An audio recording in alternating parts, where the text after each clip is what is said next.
Hello, this is 6 Minute English. I'm Neil. And I'm Sam. Friends, Romans, countrymen, lend me your ears. Do you know where these famous words are from, Sam? I think that's a speech by Mark Antony in William Shakespeare's play Julius Caesar. Wow, I'm impressed.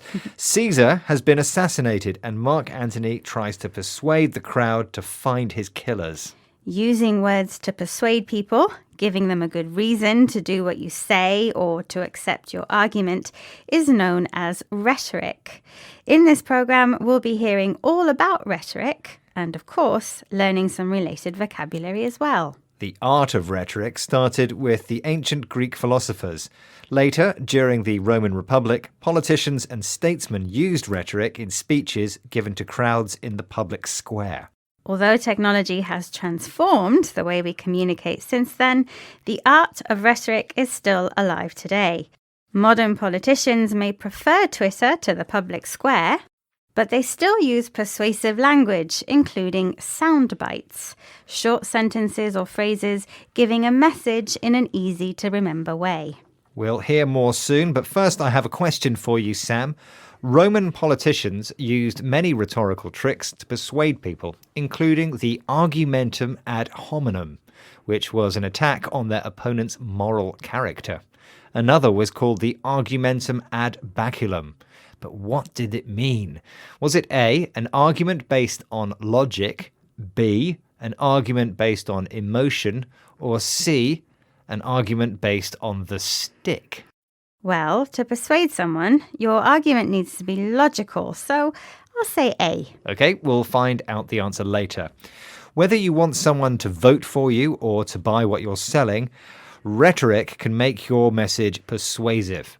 During his career in the advertising industry, Sam Tatum learned a lot about persuading people. Here he explains the many uses of rhetoric to BBC World Service programme The Y Factor. Rhetoric is persuasive language. We use it to rally, to simplify the complex, to inspire and influence. But it's important, I think, to identify what strategies might be influencing us more than we think. By understanding the power of language in shaping perceptions, we can start to see, I'm wondering why people are looking to be so concrete. Are we trying to pull the wool over our eyes of something that's far more complex than we actually state? As well as persuading people, Sam Tatum says rhetoric can be used to rally, to bring people together in support of a common goal. A recent example of this is the way politicians called the coronavirus our enemy. The words politicians choose and the way they use them can influence us more than we think. Sam Tatum says we should question whether political rhetoric is trying to pull the wool over our eyes, an informal way of saying trick or deceive us. But in the age of 24-hour news updates and non-stop Twitter, has the skill of making a thoughtful argument been lost? Here's Kendall Phillips, Professor of Political Philosophy at Syracuse University, speaking to BBC World Service's The Y Factor. It's also hard to analyze the argument or reasoning of a tweet, because 280 characters is not a way for me to lay out a logical argument with a major premise, a minor premise, and a conclusion.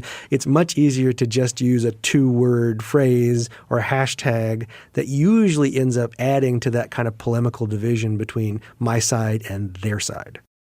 Global problems involve complex issues which cannot be solved in 280 letters, the maximum length of a tweet allowed by Twitter.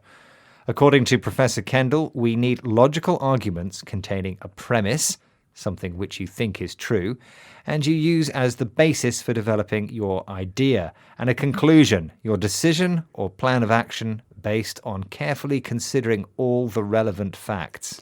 For example, climate change is damaging the planet. That's a premise. Therefore, we should act to stop it. That's a conclusion. Few issues are simply black and white, though, and this is a problem because Twitter debates are often polemical, argued very strongly, either for or against a particular opinion or idea. If you believe passionately in something, you need to explain it to people in a way they understand. And in ancient times, rhetoric also meant building bridges between people and finding common ground. Like those Romans you mentioned, Neil. Yes, in my question, I asked Sam for the meaning of the term argumentum ad baculum. I guessed it was an argument based on logic. Which was the wrong answer, I'm afraid. In fact, argumentum ad baculum means the argument with a stick, or in other words, hitting somebody with a stick until they agree with you. I guess that's one way to win an argument.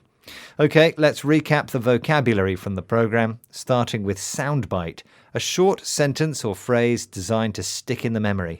When people rally together, they unite to support a common goal. To pull the wool over someone's eyes means to trick someone. Logical arguments contain a premise, a truth used as the basis for developing an argument, and a conclusion, a decision based on carefully considering all the relevant facts. And finally, polemical means strongly attacking or defending an opinion or idea. But there's no arguing the fact that once again our 6 minutes are up. Goodbye for now. Bye.